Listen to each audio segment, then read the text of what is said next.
अस्सलाम वालेकुम नाज़रीन, मैं हूं सलमा सैम और आप देख रहे हैं प्रोग्राम कामयाब लोग। जैसे कि आपको पता है हर हफ्ते एक कामयाब शख्सियत हमारे साथ होती है और इस प्रोग्राम को मैं अकेले होस्ट नहीं कर रही होती हूँ, मेरे साथ तारिक कमर साहब होते हैं। बिल्कुल आज भी मौजूद हैं, तो मिलते हैं तारिक कमर साहब से। अस्सलाम वालेकुम तारिक साहब, कैसे हैं आप? वालेकुम सलाम सलमा, कैसी हैं कैसा आप? रहा ठीक हैं? ज़बरदस्त ही हस्बे मऊल रोज़े चल रहे हैं और बाकी चीज़ें जो है वो साथ चल रही हैं। जी बिल्कुल। अच्छा सलमा, कामयाबी के लिए तो हर बंदा सोचता है, लेकिन कामयाबी हर शख्स को मिलती नहीं है। कामयाबी सिर्फ उन्हीं लोगों को मिलती है जो अपने मकसद को अपने सामने रखते हैं और मसलसल अपने मकसद के लिए दिन रात कोशिश करते हैं। तो आज भी हमारे साथ ऐसे ही मेहमान हैं जिन्होंने एक सोचा और उसके लिए अपने मकसद के लिए दिन रात मेहनत की और आज माशाल्लाह एक ऐसे मुकाम पे हैं कि उनका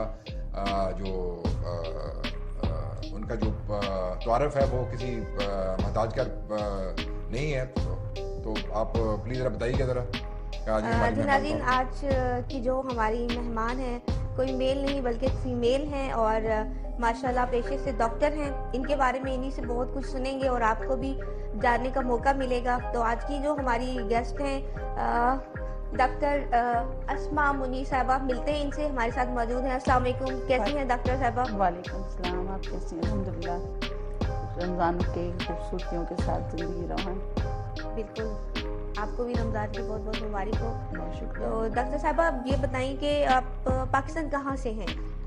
पाकिस्तान में मेरा ताल्लुक़ कराची से है, लेकिन पूरे पाकिस्तान में जिस पेशे से मेरा ताल्लुक़ है उसके हवाले से बहुत सफ़र अब उर्दू और अंग्रेज़ी दोनों का किया।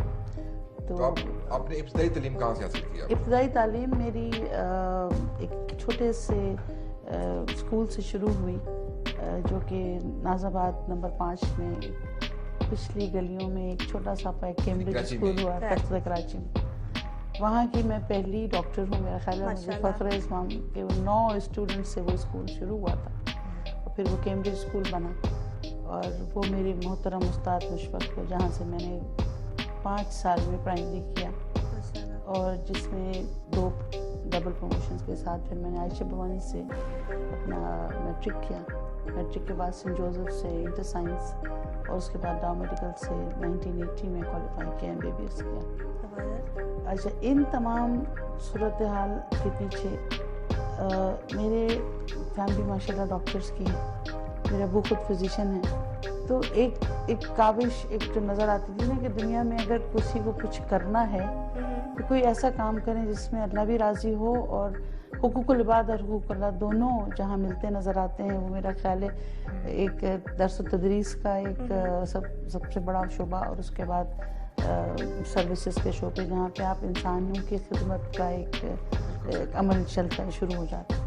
तो वो मुझे अपने वालिद के समझे मेरी हुज़ूर सल्लल्लाहु अलैहि वसल्लम के बाद और मेरे माँ बाप की दुआओं के बाद मेरे अब्बू की शख्सियत में वो चीज़ मुझे नज़र आई कि दुनिया में कोई वक्त हो, कोई दिन हो, कोई लोग हों, वो जब डॉक्टर अज़हर को डॉक्टर अज़हर कहते हैं, वो चाहे मुसलमान हो, हिंदू हो, सिख हो, ईसाई हो, वो मरीज़ कोई नहीं होता। मरीज़ सिर्फ एक मरीज़ एक इंसान होता है जिसको हेल्प चाहिए होती है और वो सही डायरेक्शन में हो तो फिर वो अल्लाह का एक वसीला बन जाता है ना। तो डॉक्टर साहब आप पाकिस्तान से दुबई कैसे आए?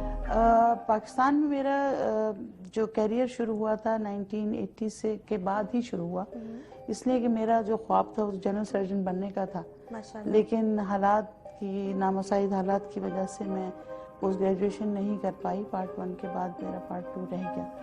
तो मैं बहुत डिप्रेस हो गई थी। मैं सोचती थी बस अब ज़िंदगी ख़त्म है, अम्मी अब्बू ने शादी कर देनी और टाइम फिश ख़त्म। जिस तरह एक आम लड़की पाकिस्तान में शादी होने के बाद मुस्तक़बिल तारीख होते होते रह जाता है या बनते बनते रुक जाता है, वहाँ से कहानी शुरू हुई। फिर मैं समझूँगी कहते हैं पत्थर पानी में पहला पत्थर। डॉक्टर शाहीन ज़फ़र मेरी बहुत अच्छी दोस्त हैं, इंग्लैंड से आई हैं मार्चियोलॉजी करके। मैं अपने क्लिनिक में अब्बू के साथ प्रैक्टिस कर रही थी। बहुत डिप्रेस कि मैंने क्या किया अपनी ज़िंदगी में, MBBS कुछ होता है? कुछ भी नहीं होता। उसने कहा तुम यहाँ कहाँ बैठी हो, जिस तरीके से तुम काम करती हो तुम ऐसा, चलो हम लोग कुछ नया काम करते हैं। मिसेस बकाई से जाके मिले। उसी वक्त मिसेस बकाई का भी एक ख्वाब शुरू हुआ था कि हम उन लोगों की मदद करेंगे जिनकी औलाद से महरूम हैं और लाहौर में एक पहला सेंटर बन चुका था। तो फिर हमने कराची में एक नए सेंटर की बुनियाद डाली, बकाई इंस्टीट्यूट ऑफ रिप्रोडक्टिव मेडिसिन की, बर्ड्स के नाम से। उसका नाम भी मैंने ही रखा तो अल्हम्दुलिल्लाह। तो फिर वो मिस बकाई की सरपरस्ती में और सर बकाई फरीद बकाई की सरपरस्ती में हम लोग की ट्रेनिंग हुई اور میں پہلی پاکستانی تھی کہ اس کے بعد مجھے رائل کالج کے حوالے سے کنگز کالج لندن بھیجا گیا. وہاں سے میں IVF کی ٹریننگ لے کے آئی اور 12 سال پھر میں نے بقایا یونیورسٹی کو سرو کیا.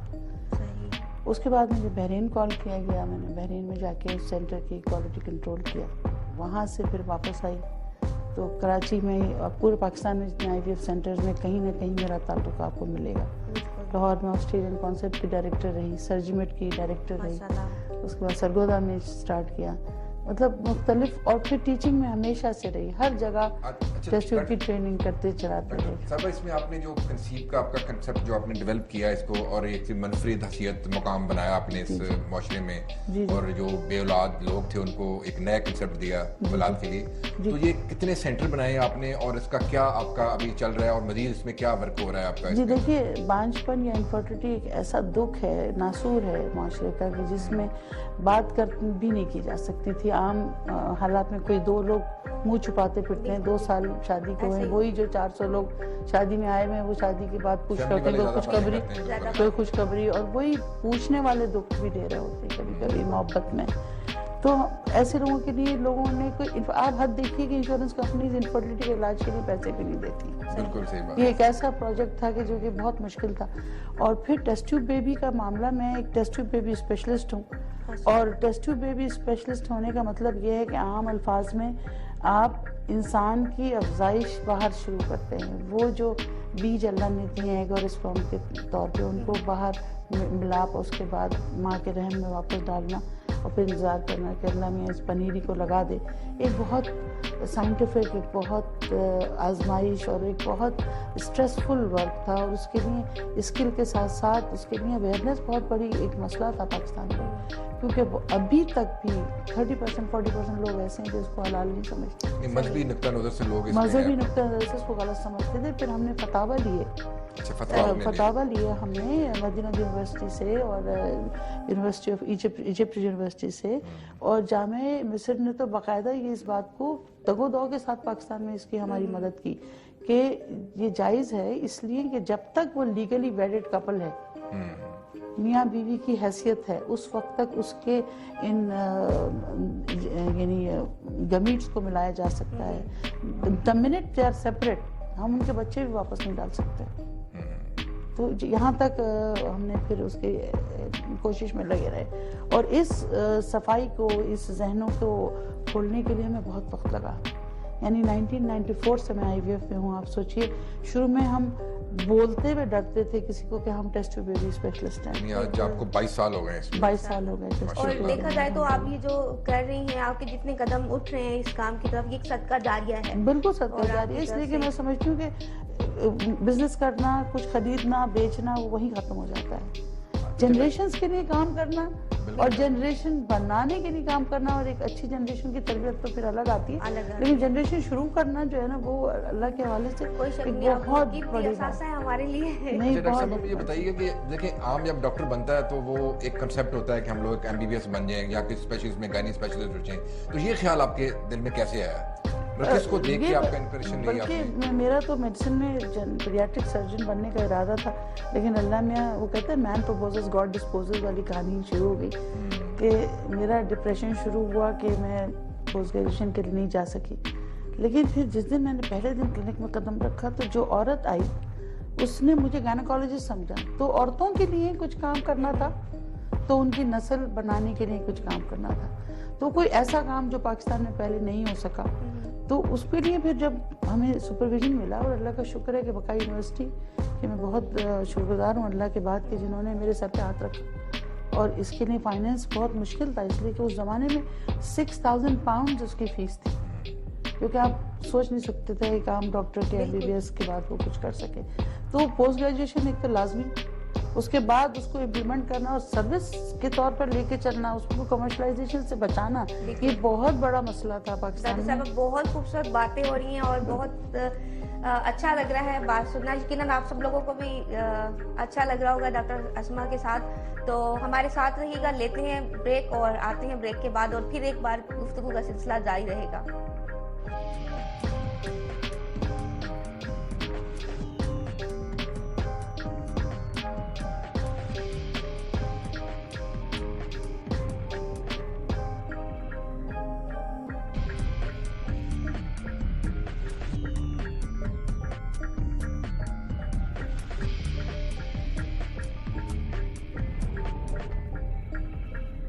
वेलकम बैक नाज़रीन, और एक बार फिर सिलसिला वहीं से शुरू करते हैं। डॉक्टर साहबा कुछ बता रही थी, उसी तरफ चलते हैं। जी बस मैं फिर ये बता रही थी कि यही सर्विसेज जो सदका जारिया के तौर पर एक डॉक्टर तो बनता ही उसी वक्त है जब वो ये सोच रहा होता है कि हमें किसी के लिए कुछ करना है। बिल्कुल। लेकिन ना एक इंसान बचाना जो है, कुदरत ने, खुदा ताला ने खुद कहा है कि आप पूरी खलकत को बचाने के बराबर है। तो डॉक्टरी पेशा तो बहुत मौजूद था और होना भी चाहिए, जो कि अब ज़रा हिल रहा है, थोड़ा सा हिल गया है, लेकिन मैं समझती हूँ आज भी अच्छे लोगों की कमी नहीं है। तो उस हवाले से जब हम टेस्ट ट्यूब बेबी की तरफ आए तो हमने देखा कि पाकिस्तान में बहुत नॉमिनल, कोई जानता तक नहीं था इस चीज़ को कि टेस्ट ट्यूब बेबी है क्या और है ना होना, और फिर वो अवेयरनेस का जिसको मैं तस्करा किया। तो फिर मैंने किंग्स कॉलेज जाके इसकी ट्रेनिंग ली और उसके बाद आके बकाई में 12 साल सर्व किया। और 12 साल सर्विंग के दौरान मैंने international conventions, international lectures, television, media, writings, अखबारात पे कोशिश ये की कि उस धुंध को हटाया जाए, फिर लोग आगे आएँ। मेडिसिन में आने, post graduation general surgery, medicine, eye, ENT में सब लोग करते हैं। बिल्कुल। IVF में आए और उन लोगों की मदद करें कि जिनको मदद की ज़रूरत है, जो चुपचाप माशरे का एक तकलीफ दे पहलू लिए बैठे। एक आदमी जो खुद बाप नहीं बन सकता वो 4 शादियां कर लेता है, सही। 6 खानदान बराबर खत्म हो जाते हैं। तो उसकी शनाख्त कौन करेगा? उसको शनाख्त भी तो चाहिए ना। तो इसलिए अच्छा डॉक्टर आसमा साहब, मुझे बताइए कि आपने ये सारे जो अहम फैसले खुद किए हैं या किसी से मशवरे से किए हैं? मैं तो समझती हूँ कि मशवरा होना चाहिए जब वालिदैन अगर हयात हैं, और सबसे पहले तो इस्तिखारा, अल्लाह की मर्जी होनी चाहिए, और उसके बाद फिर वालिदैन की उस कोशिश। और जब आपके पास एक पॉजिटिव हैंड हो, उसी फील्ड में एक बंदा मौजूद हो तो बहुत अच्छा होता है। बल्कि जनरेशन्स के लिए भी यही है कि मैंने तो अपने फैसले इस्तिखारा और उसके बाद अपने वालिद के मशवरों से किए। मेरे वालिद को देख कर ही मेरा एम्बिशन बना और उन्होंने ही मुझे मेडिसिन में जो कहा नहीं कभी, लेकिन उनको देख के मैं आगे चली। लेकिन ये जो IVF का है, इसके लिए मैं मिसेस बकाई और डॉक्टर शाहीन जफर की शुक्रगुजार हूँ कि हम लोगों की टीम एफर्ट थी जिसने हमें ये विजन दिया कि हम पाकिस्तान के लिए कुछ कर सकें। बिल्कुल। और इसी वजह से पाकिस्तान गवर्नमेंट ने फिर मुझे 2011 में as a wonder women of Pakistan in reproductive health acknowledge किया। मैंने लोगों को सिसकते हुए देखा, मरते हुए देखा, खुदकुशी करते हुए देखा, बच्चा ना होने के लिए। बिल्कुल। अच्छा डॉक्टर साहब, आपने जो ख्वाब देखे थे वो सारे पूरे हो गए हैं या अभी कुछ बाकी हैं? मेरे ख्याल है दुनिया में गरीब तरीन सलमान, ख्वाब तो हर बंदा देखता है ना। देखिए, दुनिया में गरीब तरीन बंदा वो है जो ख्वाब नहीं देखता। बिल्कुल। मतलब ख्वाब देखने चाहिए। जो ख्वाब नहीं जो ख्वाब देखोगे ये बात आपने याद रखनी है हमेशा, कामयाबी का पहला स्टेप ख्वाब देखना है, ख्वाब और देखना अच्छे ख्वाब देखना, और अच्छे ख्वाब देखना, और उसके लिए फिर कोशिश पर फोकस करना है, टारगेट करना है। टारगेट नहीं करेंगे तो आप इधर उधर हवाओं में उड़ते चले जाएंगे। तो डॉक्टर साहब आपको ख्वाब तो मैंने बहुत देखे और अभी भी कुछ तो वैसे ही है। मेरा एक ख्वाब तो ये था कि मैं सर्विसेज में जाऊं, मेडिसिन में लोगों के कुछ नया करूं। दूसरा ख्वाब में ये था कि जिनके लिए कोई नहीं करता मैं उनके लिए करूं। और वो कौन लोग हैं? वो जो अभी पैदा नहीं हुए, उनके लिए कोई नहीं सोचता। और वो जो अब जाने वाले हैं उनके लिए कोई नहीं सोचता। बिल्कुल। ओल्ड होम्स का कंसेप्ट आ गया, तो मैंने सोचा कि वो अभी जो मेरा ख्वाब एक रहता है वो मैं इंशाल्लाह, वो ख्वाब मेरा ये है कि मैं सीनियर सिटीजन रिजॉर्ट बनाऊं, एक ऐसी जगह बनाऊं कि जहाँ पे सीनियर्स को, जो मेरे बुजुर्ग हैं, उनको जी खोल के जीने का मौका मिले, पूरी फैसिलिटीज के साथ, और उनके एक्सपीरियंसेस, उनकी नॉलेज को जनरेशन तक पहुँचाने का कोई जरिया बने। बिल्कुल। उनके लिए हम केयर करें, उनके माँ बाप हम बने, और उनकी तमाम फैसिलिटीज के साथ उनकी जो खजाना लेके चले जाएंगे उसको लोगों तक पहुंचाएं। डॉक्टर साहब, जो मैं आपका समझा हूँ, ये कंसेप्ट जो आपका समझा, जैसे हम लोग समझते हैं कि अब ये बंदा 60-65 का रिटायर हो गया है, हाँ बस हो गई खत्म जिंदगी। ऐसा नहीं होना चाहिए, नहीं, उसकी खिदमत से शुरू होना चाहिए। उसकी खिदमत से हमें नई जनरेशन को नया एक चैप्टर शुरू होना इस कंसेप्ट को अगर हम और तरह से लेके चलें कि मैं कहता हूँ कि जितने भी लोग आप रिटायर हुए हैं अपने अपने इलाकों में जी, तो वो अपनी जनरेशन को मोटिवेट करें, जो उनके अंदर जो एक्सपीरियंस है वो उन तक सब एक जगह हो जाए, और वे वॉलंटियर करें। That's good. वो सीनियर सिटीजन वॉलंटियर करें और हम एसोसिएशंस बनाएं, उनके रहने का, उनके खाने का, उनकी तालीम का, उनकी सेहत का हम जिम्मा लें, क्योंकि हमने भी उस स्टेज तक पहुंचना है, पहुंच गए। तो हमारे कोई बच्चों की पाबंदी तो नहीं कि हमारे बच्चे ही हमें देखें, हमारी कौम को हम देंगे, कौम हमें देगी। तुम देना तो शुरू करो, लेने की बात करते हो। अच्छा डॉक्टर साहबा, एक मुझे ये बताएं कि अक्सर मतलब होता है कि कामयाबी हासिल करने के लिए कौन कौन से गुर अपनाने चाहिए? आप माशाल्लाह इतनी काबिल हैं, तो आप हमारे नए लोगों के लिए कुछ गुर बताएं ताकि उन्हें भी कोई बेनिफिट हो। देखो, मैं तो अभी कामयाबी की पता नहीं कौन सी किस सीढ़ी पे हूँ, अल्लाह मुझे कामयाब और करे। सबसे पहले तो इल्म हासिल करने की जो जहद है ना, जहन में होना चाहिए कि हम कुछ है नहीं, हम अभी कुछ नहीं है, हमें और करना है। जिस दिन आपने सोचा कि बस अब खत्म हो गया, आप खत्म हो गए। लर्निंग कभी खत्म नहीं होना चाहिए। लर्निंग कर्व हमेशा होना चाहिए कि we have to learn every minute from everyone. एक दूसरी बात, ये बड़ों की इज्जत करनी चाहिए, आलिम की इज्जत करनी चाहिए। जो अपने बुजुर्गों की, अपने उस्तादों की इज्जत करते हैं, वो आगे जाते हैं। इल्म की इज्जत करो, आलिम की इज्जत करो, और आलिम भी सिलेक्ट होना चाहिए, क्योंकि आप अपने गुरु, हमारे गुरु प्रॉफेट मोहम्मद सल्लल्लाहु अलैहि वसल्लम, उनके आगे तो सारी दुनिया, साइंस सब खत्म। तो जब उन्होंने कहा इक़रा, पढ़, पहला लफ्ज, तो पढ़ाई सबसे पहली है, सबसे पहले पढ़ो, कब्र तक पढ़ो ना, कहते हैं ना, लहद से माँ के पेट से और कब्र तक आपको पढ़ना है। लेकिन उसके साथ साथ फोकस करना है। जद्दोजहद को कभी नाकामी का शक्ल देख के रास्ता यू टर्न नहीं करना चाहिए, फेस इट हार्ड, आंख से आंख मिला के लड़ना सीखो। यानी आपके ख्याल में मकसद को सामने रखें, फोकस करें, डिटरमिन करें और उस पर अड़ जाएं, और फिर अल्लाह से मदद मांगे। मैं समझती कोई नहीं है आपका अल्लाह के अलावा, और फिर वो खुद खड़ा हो जाता है। उसभी यदि रब्बी, एक छोटी सी दुआ है कि अल्लाह मेरा हाथ पकड़ ले, अगर मैं सही कुछ कर रही हूँ तो मेरा हाथ पकड़ ले, फिर देखिए अल्लाह कैसे निकालता है। सलमा, आप ये क्वेश्चन करती होती हैं, वो किस्मत वाला, जी, वो आप वाला क्वेश्चन पूरा आ रहा है कि भी मेहनत करेंगे तो अजमत है, मेहनत में अजमत है, मेहनत में अजमत। और मैं एक बात भी ये शेयर करना चाहूँगी, तारिक साहब, शायद आपके नोटिस में भी हो, डॉक्टर साहबा से भी बात हुई तो पता चला कि मतलब इन्हें ये एजाज़ भी हासिल है कि माशाल्लाह ये पाकिस्तान की पहली वुमेन है जो कि ऑफिस के लिए मुंतखब हुई। तो माशाल्लाह इनमें वो क्वालिटी है, अल्लाह पाक ने कुछ खास इनामात इनमें रखे हैं, तो ये आज हम सबके साथ हैं और आप सब लोग सुन भी रहे हैं, देख भी रहे हैं, बहुत खूबसूरत गुफ्तगू कर रही हैं माशाल्लाह। और मजीद दिल ही नहीं चाह रहा कि डॉक्टर साहबा को छोड़ा जाए और बात खत्म की जाए, लेकिन फिर भी बात थोड़ी जारी रखते हैं आगे, क्योंकि हमारे प्रोग्राम का टाइम भी कुछ इख्तिताम को है। बिल्कुल। तो डॉक्टर साहबा, आपने ये जो आपकी स्टडी है सारी, ये शादी के बाद, जैसे अभी आपने बताया कि बिल्कुल, मैं यही कह रही थी कि हमारे यहाँ की बच्चियाँ शादी के बाद समझती हैं कि अगर शौहर ने इजाज़त नहीं दी तो वो सब जिंदगी खत्म हो गया, आपने एक सीट लेके खत्म कर दी। बिल्कुल। मेरी तो जद्दोजहद ही शादी के बाद शुरू हुई, और मैं सलाम करती हूँ अपने वालिदैन को कि उन्होंने मेरे लिए एक ऐसा बंदा चुना जो कि मेरे लिए एक एजाज़ भी है, मेरे बच्चों के लिए भी एक रहनुमा भी है। मेरे हस्बैंड साबिक जज हैं हाई कोर्ट के, हालांकि वो मेरे प्रोफेशन से नहीं है, लेकिन उसके बावजूद उन्होंने कभी मेरी तालीम में कभी रुख नहीं डाला, और मैंने भी कोशिश की कि मैं घर की जिम्मेदारियों से ख़त्म ना हो। मेरी जब छोटी बच्ची जो थी वो 5 साल की हो गई, उसके बाद मैंने दोबारा पढ़ना शुरू किया। माशाल्लाह। आप सोचें इतना बड़ा वक्फा था। पहली पोस्ट ग्रेजुएशन मेरी 1980 की ग्रेजुएट हूँ मैं, और 10 साल 12 साल के बाद मैंने किताबें दोबारा उठाई। बीच में पढ़ती रही जो कुछ, लेकिन प्रोफेशन वाइज जो पोस्ट ग्रेजुएशन थी वो बहुत देर में।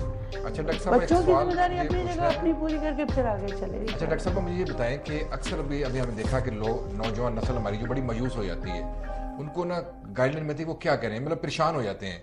तो परेशानी की हालत में आप क्या करती थी और उनको क्या करना चाहिए, हमारी जनरेशन को क्या करना जब मायूस हो जाते हैं? जी, मैं तो यही समझती हूँ जो हुज़ूर सल्लल्लाहु अलैहि वसल्लम किया करते थे। एक छोटी सी आयत है, या हय्यु या क़य्यूम बिरहमतिका अस्तगीसु। कुफार मक्का हुज़ूर सल्लल्लाहु अलैहि वसल्लम को तर्क करते थे तो हुज़ूर पढ़ा करते थे। मेरे अब्बू का भी यही था कि जब कभी तुम देखो कि मंजिल से तुम्हारी नज़र हट रही है तो अल्लाह के 2 रकत नमाज पढ़ के अल्लाह से दुआ करो कि अल्लाह मुझे रास्ता दिखा दे। बुजुर्गों को और ढूंढो, बिल्कुल अल्लाह से मदद लेनी चाहिए। बुजुर्गों को ढूंढना चाहिए जो आपको गाइड करे, किताबों को ढूंढना चाहिए, और राह सिमत मुअय्यन करके छोड़ना नहीं चाहिए, मायूस नहीं होना चाहिए। तीसरी बड़ी बात ये, जद्दोजहद में गलत लोग भी मिलेंगे आपको, आपका लोग फायदा भी उठाएंगे, लेकिन शनाख्त भी तौफीक से होगी। बिल्कुल, तौफीक आपको अल्लाह ही देगा। अल्लाह के साथ जुड़े रहिए, फिर देखिए दुनिया में कोई चीज़ आपको पीछे नहीं लगेगी। डॉक्टर साहब, मैं अक्सर सवाल करती हूँ, सारे मेल आते हैं, आज फीमेल हमारे साथ हैं जी। कि हर मर्द के पीछे एक औरत का हाथ होता है उसकी कामयाबी के पीछे। आपकी कामयाबी के पीछे किस किसका मर्द का हाथ? किस मर्द? आज सारे मर्द लेकिन को दो बोल रहे हैं, दो सवाल दो बहुत हो रहा है। दो मर्द मैं समझती हूँ जो अल्लाह ने अपनी बात किसी को अगर सीखने की इजाजत दी थी, मेरे वालिद के बाद भाई मेरे शौहर की मैं शुक्रगुजार हूँ। यानी आपकी कामयाबी में दो मर्दों का हाथ दो मर्दों का हाथ है, लेकिन उनकी कामयाबी में भी मेरा और मेरा बहुत बड़ा हाथ है, क्योंकि ना मैं उनको इतना फ्री हैंड देती, मैंने भी घर को मुतमईन किया जब तो वो अपना काम कर सके। न सिर्फ ये कि वो एक कामयाब लॉयर हैं, बल्कि उन्होंने जज होने के नाते पाकिस्तान की जुडिशरी से लड़ गए और उसकी वजह से उन्होंने बड़ी तकलीफें भी उठाई, जबरी रिटायरमेंट भी हुई। तो मैं समझती हूँ कि जद्दोजहद हर एक की ज़िंदगी में है, लेकिन हमें उस पर फ़ख्र करना चाहिए। बिल्कुल। हम पाकिस्तानी हैं, हमें फ़ख्र करना चाहिए, मुसलमान हैं, हमें फ़ख्र करना चाहिए। तो हमारी कामयाबी अल्लाह मियां ने अगर रखी है तो रखी ज़रूर है, ढूंढना हमें खुद है बिल्कुल और अपने आप को कभी बड़ा नहीं समझना है। बिल्कुल देखिए, एक रोटी, एक वक्त का खाना, एक जोड़ा और 2.5 गज ज़मीन से ज़्यादा आपका मुकद्दर नहीं बिल्कुल। है। जो कुछ है बाकी फिर सबका है। शेयर कीजिए, दीजिए, तो फिर देखिए आपको लोगों कितना के मिल लिए पाएगा। हेल्प आउट कीजिए, लोगों के लिए लोगों काम को कीजिए। मदद करेंगे तो फिर आपके अल्लाह लोगों के हमारी लिए आसानियां वुमेन पैदा के लिए कीजिए। कुछ कहना चाहेंगी? खवातीन के लिए मेरी आज हाथ जोड़ के गुजारिश है कि बच्चियों से, बेटियों से, बहनों से, माओं से गुजारिश है कि बेटियों की तरफ नजर करें, तालीम बेहतरीन बेटियों को दिलवाएं, तरबियत क्योंकि अच्छी है। बेटी से बेहतर तरबियत गाह कोई नहीं हो सकती, वो अच्छी माँ बनेगी। और पूरी कौम की पूरी जो है कौम, माँ, कायदा तुमने कहा पढ़ी ना, लिखी मुझे एक माएं अच्छी माँ दो, मैं एक अच्छी कौम कौमें देखता बनाता हूँ। हूँ। बिल्कुल हाँ जी। बिल्कुल। तो मैं उन बच्चियों की तरबियत के लिए हाथ जोड़ के गुजारिश करती हूँ कि खुदा के वास्ते उन्हें एक अच्छी मुसलमान, अच्छी इंसान बनना दिखाएं। तालीम आपको तरबियत सिखाती है। वो तालीम जो आपका अमल ना बदल दे ना, वो तालीम नहीं, डिग्री जरूर दे देगी। तो बच्चियों के लिए गुजारिश है कि आप एक अच्छी मुसलमान खातून के तौर पर, दुनिया में एक पाकिस्तानी के तौर पर इल्म के गहवारे से उठ के अपने आप को नुमाया करें और आपकी शनाख्त ये हो कि हाँ, एक ये पाकिस्तानी मुसलमान तालीम याफ्ता औरत है। That's great. और उस पर उंगली ये ना उठे कि ये एक मगरबी याफ्ता पाकिस्तानी औरत। बिल्कुल शुक्रिया। तो फिर हमें बहुत वोट शुक्रिया, दें। डॉक्टर साहबा। डॉक्टर अस्मा मुनीर साहबा, बहुत खूबसूरत गुफ्तगू रही, यकीनन सबको बहुत अच्छा बड़ी लगा अच्छी होगा। गुफ्तगू माशाल्लाह आपसे हुई है और और बड़ी नॉलेजफुल इंशाल्लाह बहुत जल्द फिर नेक्स्ट वीक हाजिर होंगे एक नई कामयाब शख्सियत के साथ, और तब तक हमारा इंतजार कीजिएगा। मिलते हैं अल्लाह नेक्स्ट हाफिज। वीक। अल्लाह अल्लाह हाफिज। हाफिज।